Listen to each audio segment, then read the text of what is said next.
Hello guys, magandang umaga. So ngayon ay nandito tayo sa aking rice farm kung saan ang variety nito dito banda ay ang Biganti Plus. Halika, samahan niyo ako at iikot ko kayo at tingnan natin kung mayroon tayong makikitang mga bakas sa mga damages sa mga pest na nandito sa aking pest ang natin. Talagang unang round ang pest talaga natin ang papansinin, hindi yung mga beneficial insect, yung mga peste talaga. Pero yung mga lang nandito sa palayan, hindi yung ating mga silingan na mga pest. 'Di ba? Okay.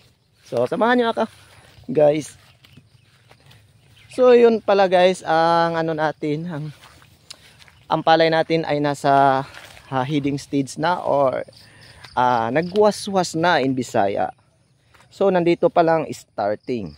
Makikita nyo na ang magandang panicles, magandang tubo, magandang tillers na naibigay sa tawag dyan sa ganitong variety na Biganti Plus.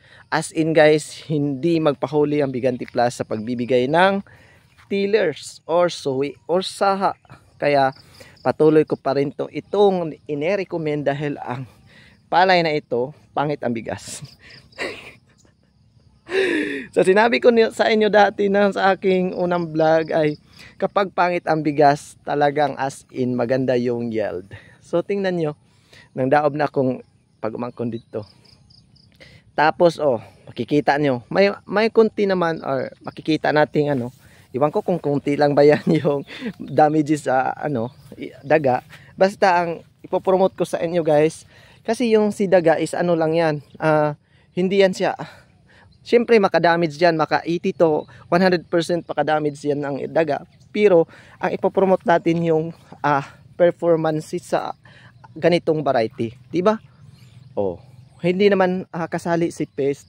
Ang ipopromote natin si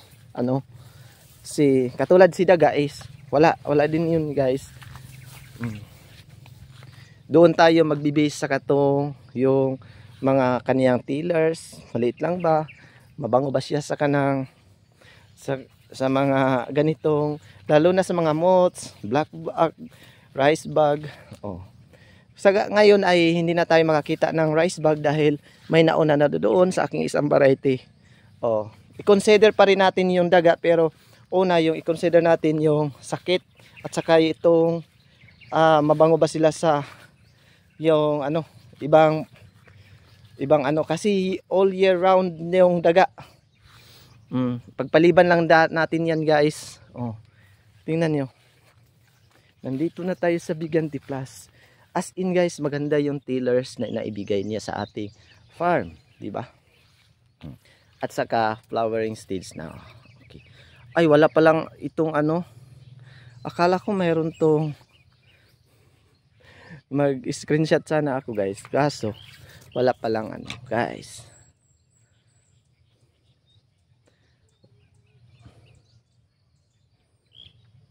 Di ba?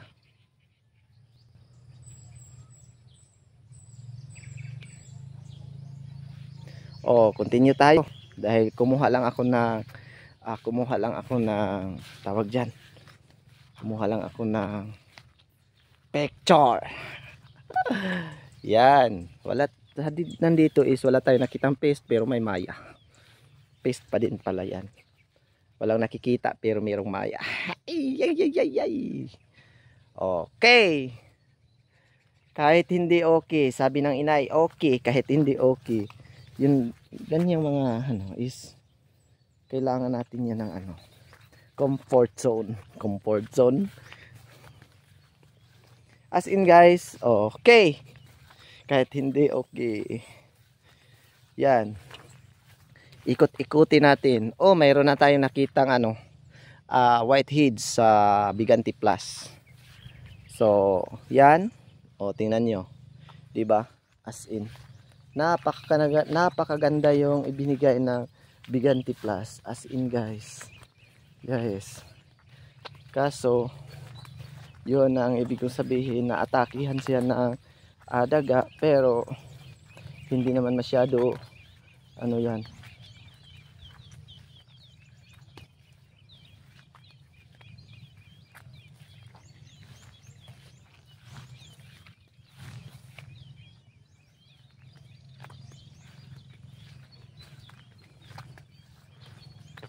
Yan.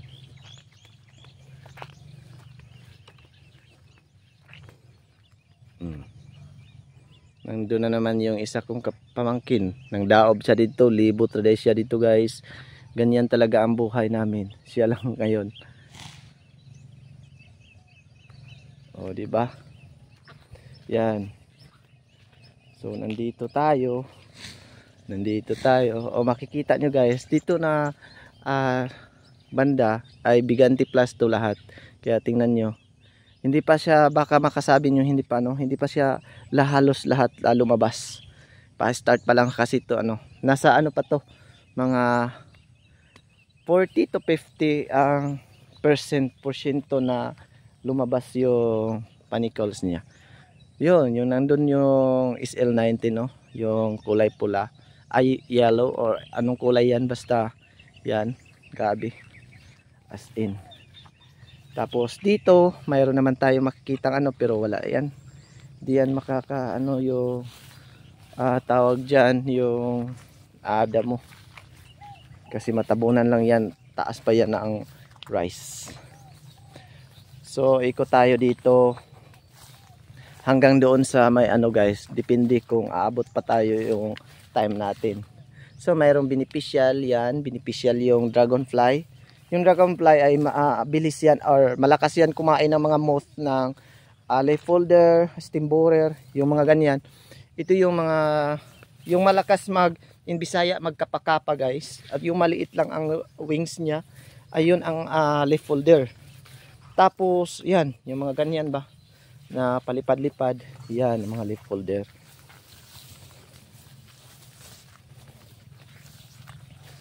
Yan.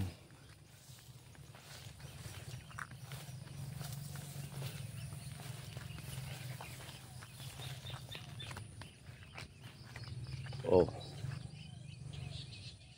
Total hectares lahat guys sa aking is only 3 hectares lang to ngayon, at saka mayroon akong isusunod na doon sa may Kawayanan na na ibang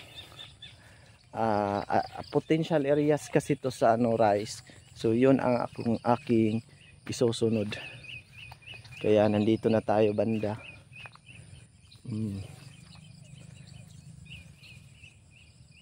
Long, butangan ni direk ko long kanang abog diri dapat banda.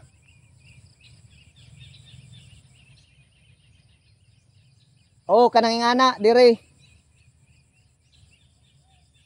Namay himuonon dito.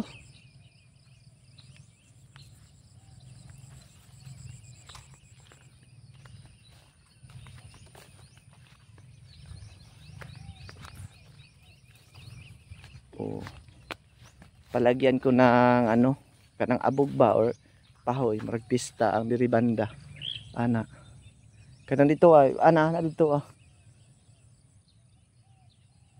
Oh, na mahimuonon dito. Unya na lang udto. Unya na lang udto. Maghimo ani ba kanang ting-init na kay nadiri ang mga maya.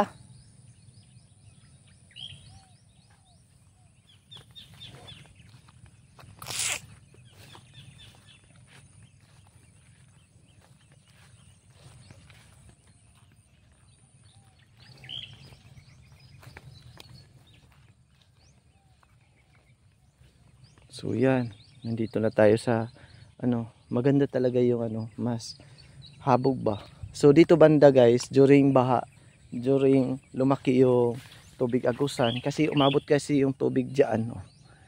So safe ang sakinala, hindi medyo na konsumo ng daga. Yung area ko dito is medyo yun ang yun dito ang wasak o nawasak talaga nila.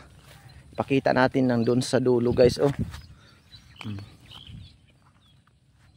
Na kanan diha kay diha sila butangan lag mga duha. Kay dugay mainitan. Napa mahimuono no. Na kani po diri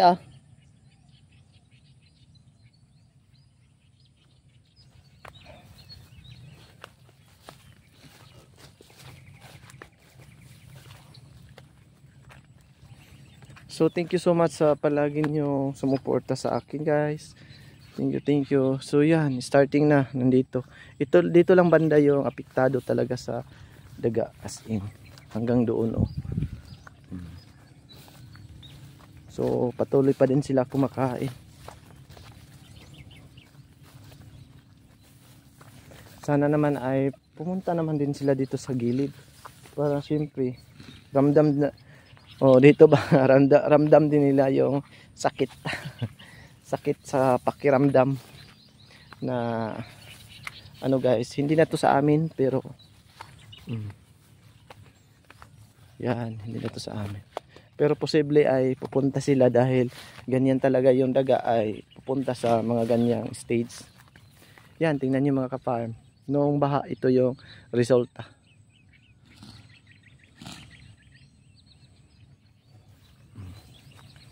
Yan, halos 2 metros lang ang tinira guys. So, 2 metros lang. Grabe talaga tong si daga kapag sila na ang umaatake talaga, as in. Pero patuloy pa din tating ilaban guys. Sulong lang tayo palagi. Andre, awa pa? Aw. Naapod siguro na oy.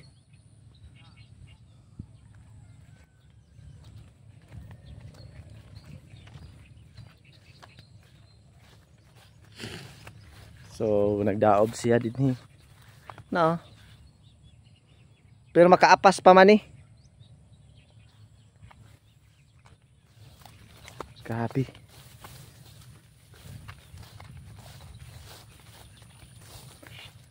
Long, wa nay mga pagkaon ang uban, butangi. Unya hapon. Ade sir ka maglaag. Ganyan talaga pag ano.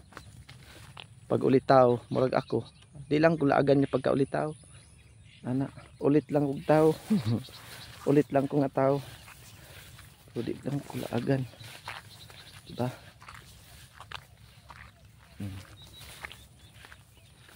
Na kay wa nay mga sulod ang mga pagkaon. Nya daghang mga binali nga humay.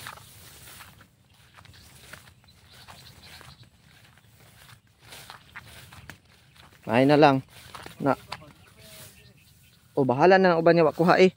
Ay lang ibalhin na diri o wa nay sulod o. Bagong habwa pa ni.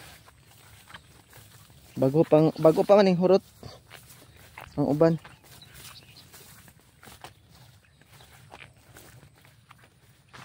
So maura to guys. Thank you so much for watching.